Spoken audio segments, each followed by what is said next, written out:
સુરત શહેરમાં ગુનાઓનો ગ્રાફ વધી રહ્યો છે। લીંબાદ વિસ્તારમાં એક યુવકની જાહેર રીતે હત્યા કરવામાં આવી છે। પોલીસની પ્રાથમિક તપાસ મુજબ આ હત્યા મોબાઈલ સંબંધિત પૈસાની લેતી દેતીને લઈને થયેલા ઝઘડાનું પરિણામ હોઈ શકે છે।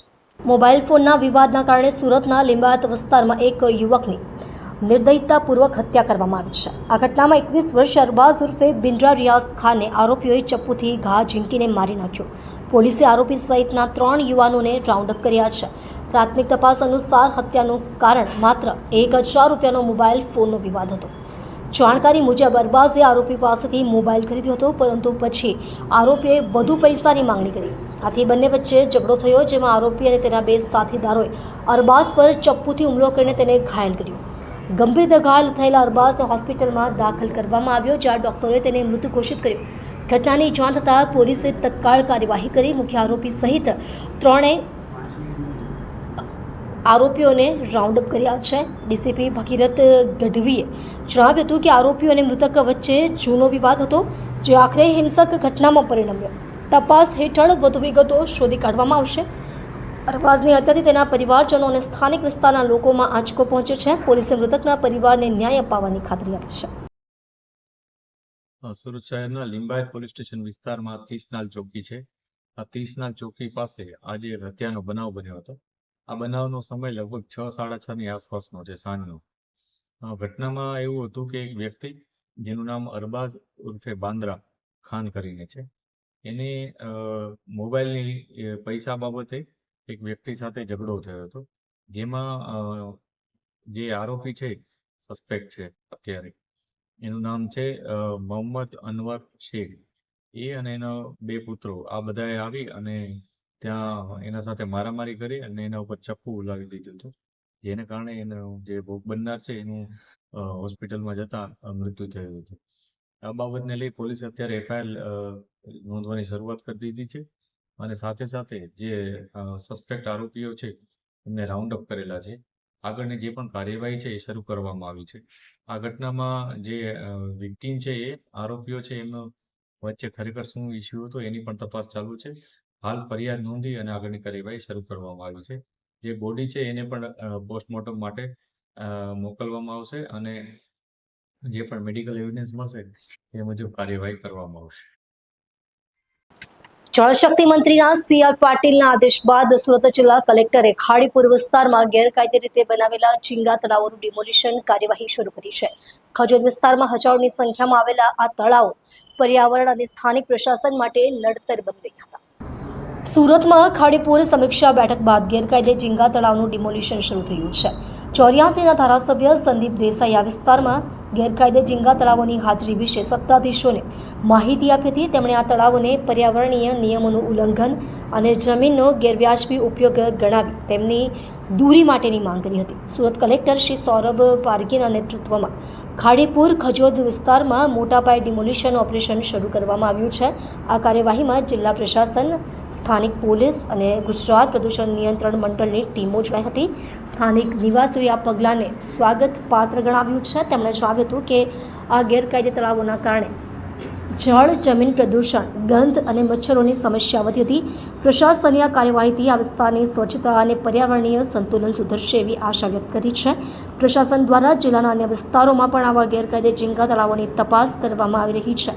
સત્તાધીશોનું કહેવું છે કે પર્યાવરણીય નિયમોનું ઉલ્લંઘન કરનારા કોઈ પણ ઉદ્યોગ અથવા સ્થાપના સામે કડક કાર્યવાહી કરાશે। સુરત રુસ્તમપુરા વિસ્તારમાં ચીના ગેંગ ફરીથી સક્રિય થઈ હિંસાની ઘટનાને અંજામ આપ્યો છે। અંગત અદાવતના કારણે ગેંગના સભ્યોએ એક યુવક પર ચપ્પુ વડે ઘાતક હુમલો કર્યો હોવાના અહેવાલ સામે આવ્યો છે। ઘટનામાં ઇજાગ્રસ્ત યુવકને તુરંત સરકારી હોસ્પિટલમાં દાખલ કરવામાં આવ્યો છે, જ્યાં તેની સારવાર ચાલી રહી છે। સુરત રુસ્તમપુરા વિસ્તારમાં ચીના ગેંગ ફરી સક્રિય થઈ છે અને અંગત અદાવતમાં યુવક ઉપર ચપ્પુ વડે હુમલો કરતા ચકચાર મચી જવા પામી છે। યુવકને સારવાર અર્થે હોસ્પિટલ ખસેડવામાં આવ્યો છે। સ્થાનિકોએ સલામતપુરા પોલીસ સ્ટેશન પર ગંભીર આરોપ મૂક્યા છે। તેમનો દાવો છે કે પોલીસની નિષ્ક્રિયતા અને ઢીલી કાર્યવાહીના કારણે ટપોરીઓ અને ગુનેગારો માથું ઉંચકી રહ્યા છે। ચીના ગેંગ પહેલાં પણ મારપીટ, જબરદસ્તી અને ધમકીઓ જેવા ગુનાઓમાં સામેલ રહી ચૂકી છે, પરંતુ પોલીસ આરોપીઓ સામે કડક કાર્યવાહી કરવાના બદલે છાવરતી હોવાના આક્ષેપ કર્યા છે. ચીના ગેંગ સુરતના વિવિધ વિસ્તારોમાં લાંચ, ગુનાખોરી અને હિંસક ઘટનાઓ માટે કુખ્યાત છે. આ ગેંગના સભ્યો યુવાનોને લક્ષ્ય બનાવી ગુનાઓને અંજામ આપે છે, જેમાં પોલીસ સામે કોઈ ડર ન હોવાની વાત પણ સામે આવી છે. સ્થાનિકોની માંગ છે કે પોલીસ આ ગેંગ વિરુદ્ધ ગુસ્સે ટોકની કાર્યવાહી કરે અને આ વિસ્તારમાં સુરક્ષા સુનિશ્ચિત કરે. ઘટનાની પ્રતિક્રિયામાં સરબતપુરા પોલીસે કેસ દર્જ કરી તપાસ શરૂ કરી છે. હુમલાખોરોની ધરપકડ કરવા માટે તપાસ ચલાવવામાં આવી રહી છે. જોકે સ્થાનિક લોકોનો આક્ષેપ છે કે પોલીસ ફક્ત દેખાવટી કાર્યવાહી કરે છે અને ગુનેગારોને સજા નહીં મળે ત્યાં સુધી આવી ઘટનાઓ થતી રહેશે. રુસ્તમપુરા વિસ્તારમાં ચીના ગેંગની હિંસક ઘટનાઓથી સ્થાનિક લોકોમાં ભયનું વાતાવરણ છે. પોલીસ દ્વારા સખત પગલાં ન લેવાતા આવા ગુનાઓ થતા રહે તેવી ચિંતા વ્યક્ત કરવામાં આવી છે. સ્થાનિકોની માંગ છે કે ગેંગ સામે ઝડપી અને પ્રભાવી કાર્યવાહી કરવામાં આવે. સુરતના સચિન વિસ્તારમાં અવધૂત સોસાયટી નજીક આવેલા જ્વેલર્સ શોપમાં થયેલી લૂંટ દરમિયાન લૂંટારોએ ફાયરિંગ કરતા દુકાન માલિક આશિષ રાજપરાની ઘટના સ્થળે જ ગોળી વાગવાથી મૃત્યુ થયું છે. સમગ્ર શહેરમાં ચકચાર મચી ગઈ છે અને લોકોમાં રોષની લાગણી વ્યાપી ગઈ છે. આજે તેમની સોસાયટીમાંથી અંતિમ યાત્રા નીકળી હતી. ગત મોડી સાંજે સચિન વિસ્તારમાં લૂંટારુઓ જ્વેલર્સની દુકાનમાં ઘૂસી લૂંટ ચલાવતી વખતે આરોપીઓએ 2-3 રાઉન્ડ ગોળીબાર કર્યો હતો. વેપારી આશિષભાઈએ લૂંટનો વિરોધ કરતા તેમને નિશાન બનાવવામાં આવ્યા હતા. ગંભીર રીતે ઘાયલ થયેલા આશિષ રાજપરાને સ્થાનિક હોસ્પિટલ ખસેડાયા હતા, જ્યાં ડોક્ટરો દ્વારા તેમને મૃત જાહેર કર્યા હતા. આજરોજ સવારથી જ સચિન પંથક શોકમાં ડૂબી ગયો છે. અવધૂત સોસાયટી ખાતેથી આશિષ રાજપરાની અંતિમ યાત્રા તેમના નિવાસ સ્થાનથી નીકળી હતી. મોટી સંખ્યામાં સ્થાનિક વેપારીઓ, સમાજજનો અને નાગરિકોએ ઉમટી આવી આશિષભાઈને શ્રદ્ધાંજલિ અર્પી હતી. પરિવારજનોમાં ઘેરો શોક જોવા મળ્યો. શહેરમાં વધતી ગુનાખોરી અને ખુલ્લેઆમ ફાયરિંગની ઘટનાએ પોલીસ પર પણ અનેક સવાલ ઊભા કર્યા છે. સ્થાનિક લોકોએ સુરક્ષા વ્યવસ્થા વધારવા અને આરોપીઓને ઝડપી કડક કાર્યવાહી કરવાની માંગ ઉઠાવી છે. પોલીસ વિભાગે પણ ખાતરી આપી છે કે આ કેસમાં ઝડપથી કાર્યવાહી કરીને આરોપીઓને કાયદાની જકડમાં લેવાશે.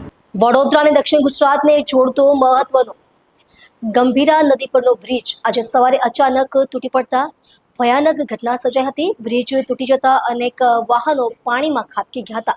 હાલમાં મળતી માહિતી અનુસાર આ દુર્ઘટનામાં ઓછામાં ઓછા 9 લોકોના મોત નીપજ્યા છે, જ્યારે અનેકને ગંભીર ઇજાઓ પહોંચી છે. વડોદરાથી એક મોટા સમાચાર સામે આવ્યા છે. અહીં પાદરા જંબુસર વચ્ચે આવેલો ગંભીરા બ્રિજ તૂટી પડતા કુલ 7 વાહનો નદીમાં ખાબકી ગયા છે, જ્યારે એક ટ્રક બ્રિજ પર લટકતી હાલતમાં જોવા મળ્યો હતો. ઘટનાની જાણ થતાં જ તંત્રમાં દોડધામ મચી ગઈ હતી. આ દુર્ઘટનામાં અત્યાર સુધીમાં 9 લોકોના મોતની સત્તાવાર માહિતી મળી છે, જ્યારે 10થી વધુ લોકો ઇજાગ્રસ્ત થયાની માહિતી કલેક્ટરે આપી હતી.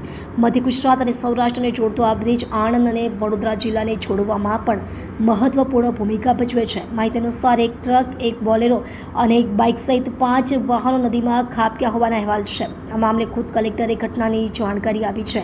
બ્રિજ ધરાશયી થઈ જવાના કારણે મોટા પાયે ટ્રાફિક જામની સમસ્યા પણ સર્જાઈ છે. સુરત ડાયમંડ એસોસિએશન SDA દ્વારા આયોજિત 6ઠ્ઠો B2B carrots Surat diamond expo પૂર્વે આજે પ્રેસ કોન્ફરન્સનું આયોજન કરવામાં આવ્યું હતું. આવનારી 11, 12 અને 13 જુલાઈએ અવધ યુટોપિયા સુરત ખાતે યોજાનાર આ એક્સપો અંગે વિસ્તૃત માહિતી મીડિયાને આપવામાં આવી. પ્રેસ કોન્ફરન્સમાં કેરેટ્સ એક્સપોના હેતુઓ, વિશેષતાઓ અને ભાગ લેનાર ઉદ્યોગકારોની ભૂમિકાઓ અંગે વિગતવાર ચર્ચા કરવામાં આવી. કેરેટ્સ એક્સપો એક વ્યાવસાયિક પ્લેટફોર્મ છે, જેમાં ડાયમંડ ઉદ્યોગના મુખ્ય ખેલાડીઓ, ટ્રેડર્સ, જ્વેલર્સ અને આંતરરાષ્ટ્રીય ખરીદદારો ભેગા થઈને B2B લેવલે વેપારને નવી દિશા આપે છે. કેરેટ્સ એક્સપો દ્વારા સુરતને આંતરરાષ્ટ્રીય હીરા બજારના કેન્દ્ર તરીકે વધુ મજબૂત બનાવવાનો પ્રયાસ કરવામાં આવી રહ્યો છે. એક્સપો દરમિયાન નવી ટેકનોલોજી, ડિઝાઇન ટ્રેન્ડ્સ અને બિઝનેસ કનેક્શનને પ્રોત્સાહન મળવાનું અંદાજવામાં આવી રહ્યું છે. પ્રેસ કોન્ફરન્સમાં સુરત ડાયમંડ એસોસિએશનના અગ્રણીઓ, એક જાણીતા ઉદ્યોગકારો તથા મીડિયા પ્રતિનિધિઓ ઉપસ્થિત રહ્યા હતા. કેરેટ્સ એક્સપો ઇન્ડસ્ટ્રી માટે એક મહત્વપૂર્ણ માઇલસ્ટોન સાબિત થશે તેવી આશા વ્યક્ત કરવામાં આવી. હું જગદીશ નોટ, પ્રેસિડેન્ટ સુરત ડાયમંડ એસોસિએશન. આજની પત્રકાર પરિષદમાં આપ સૌ પત્રકાર મિત્રોનું હાર્દિક સ્વાગત છે. કેરેટ્સ ડાયમંડ એક્સપો સુરત અમારું 6th ડાયમંડ એડિશન અમે અવધ યુટોપિયા ખાતે તારીખ 11, 12, 13 જુલાઈએ કરવા જઈ રહ્યા છે, ત્યારે હર્ષની લાગણી અનુભવશું. ડાયમંડ ઇન્ડસ્ટ્રીઝમાં લાસ્ટ 2.5-3 વર્ષથી ખૂબ ઉતાર ચઢાવ આવ્યા છે. છતાં પણ અમે અમારા પ્રયાસો થકી જે એક્ઝિબિશન કરવા જઈ રહ્યા છીએ તેમાં જે બૂથની સંખ્યા છે આજની તારીખમાં અમારી પાસે ફૂલ થઈ ગઈ છે. આજે એક પણ બૂથ ખાલી નથી. એ ગૌરવની વાત છે, ખુશીની વાત છે.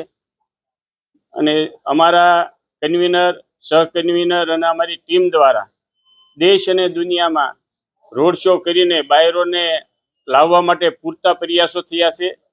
અને ઘણા લોકોએ એમાંથી કન્ફર્મેશન આપ્યું છે. એટલે જે અગાઉના 5 એડિશન કે શો હતા એ કરતાં વિશેષ બાયરના રૂપમાં અહીંયા બાયર આવવાના છે.